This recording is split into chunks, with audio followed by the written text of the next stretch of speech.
भगवत सेवार विमुख हेले से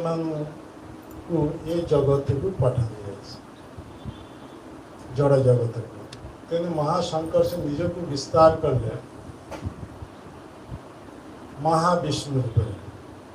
महाविष्णु रूप जो विस्तार कर ले से